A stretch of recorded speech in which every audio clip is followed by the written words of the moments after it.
Hello there, everybody. Welcome back to the channel. Today I'm going to give you my review of Joker Folie Deux. I got to see this on the Monday IMAX fan screening, and I'm going to give you my thoughts on what I thought about this film. And unfortunately for me, I did not like this movie nearly as much as the first one. Joker is a force of nature. As you can see, I'm a big fan of DC Comics. Joker has always been too crazy to track down. His origin story is simple. He's a simple guy. He's got a rough life, but he's working his way through it, and ultimately, it's one bad day that sends him over, as we see in The Killing Joke. I feel like they were treating the Joker with a little bit too much elevation in the original one, but I think it works overall because it's an origin story, and I can deal with changing that origin story in my head. I can deal with it being elevated for a film drama as we see in the original. Unfortunately, though, for Joker Folie Deux, this movie kind of takes that to a whole nother level. This movie is a little bit duller, it's a little bit slower, it's a lot smaller, and you don't really expect that from a sequel, especially a sequel to a film that was already a little lower budgeted, because they had no expectations of this movie making $1 billion, and the first one did. Other than the fact that they basically made this sequel just to capitalize on their $1 billion property, and it shows here because the story doesn't feel like it goes anywhere of note. It doesn't feel like it's making the same statements that the first one does. Well, it does. It feels like it's making the exact same statements that the first one does. It doesn't feel like it's going for a stronger message of its own, a new message. Besides all that, there's just nothing in this movie that feels like a sequel. It doesn't feel bigger, it doesn't feel bolder, and it doesn't feel like there was any more money put into this. And I'm not one that says, oh, I gotta have spectacle to enjoy my sequels, but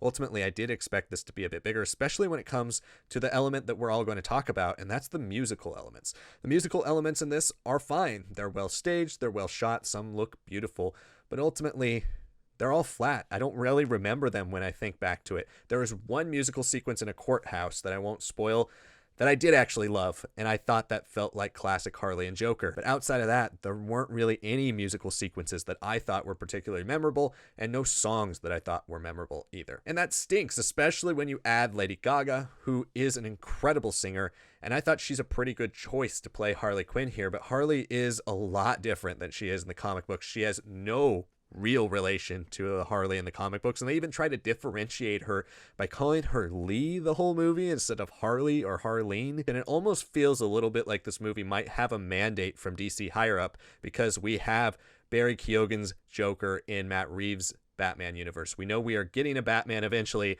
and that does mean another Joker in James Gunn's DC movie universe. And so we might have 3 Jokers within the span of like 5 or 6 years, and maybe they're just trying to distance themselves from the main DC continuity, because there's barely any references to anything Batman in here, barely even any use of the word Gotham.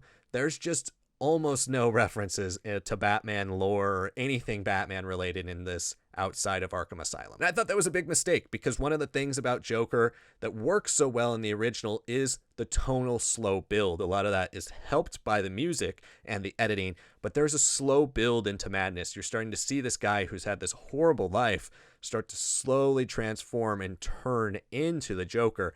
To me, he's not quite the Joker at the end of the movie because he has reasons for doing his stuff. As Heath Ledger points it out in his version of the Joker. Do I really look like a guy with a plan? You know what I am? I'm a dog chasing cars. I wouldn't know what to do with one if I caught it. You know, I just do things. That is the Joker to me. He's a maniacal madman. There's no real purpose behind his actions. He just does things because he wants to watch the world burn. He does things because he is the embodiment of chaos. And we see that over and over again, not just in Batman films, but also in the best Joker Batman comic books. Here, he's still bogged down as a symbol and a mission, a political symbol. Is there a Joker side of Gotham City versus the normal side of Gotham City? This is a movie that I feel like should have embraced the Joker. This was his chance, Joaquin Phoenix's chance to give us a real Joker outside of, you know, the origin story Joker, the Joker who still has purpose, who's still doing things for a reason, who still feels convicted. I felt like this was our chance to go for a Joker that's just unleashed, an insane, maniacal musical led by Lady Gaga as Harley Quinn, and Joaquin Phoenix's Joker. I thought that was a brilliant idea, honestly, when they announced it, because there was no reason to make a sequel to Joker, but ultimately they could have just done the craziest, out of this world Joker Harley Quinn movie and maybe made some of the more emotional crux of the movie not just around their relationship, but also you could do a couple cops or other characters that might have some stakes in the things that Harley and Joker are doing. But at this point, Joker is a bad guy.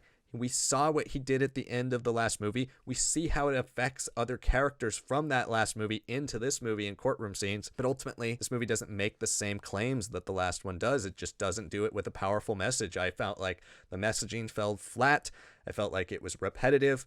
And I just felt like this movie didn't go for it enough. It's not big enough. It's not enough of a spectacle. It's not a movie that embraces Joker and Harley Quinn. It's a movie that wants to be a sequel to King of Comedy, but it still has the Joker skin on it. Unfortunately, I just did not really enjoy this movie. I thought it was a little boring at times and ultimately had very little payoff. And then the ending, I thought, fell very flat, in my opinion. I've got to see it a second time before I make a full judgment on whether I really dislike the ending or just think it's meh. But a lot of people in my theater were kind of grumbling when this movie ended, and they're like, that's it? Man, this was disappointing. But hopefully you enjoyed my review. Thank you so much. Let me know what you thought of Joker Folie à Deux. And if you really liked it, let me know, because I'm going to go see this a second time most likely. Hopefully my opinion gets a little bit better on it. Let me know what you thought in the comments below. And if you do enjoy DC content or comic book content, I've got a lot of good stuff on the channel, and I'll be doing more. I'm working on a ranking currently for my 10 favorite Joker stories of all time, which you can check out soon. And I'm also working on a lot of other great, cool stuff centered around comics and superheroes, because it's one of my favorite things and I haven't covered it enough on the channel, but I do have some great videos you should check out. Thank you so much for watching this video, and I will see you all next time.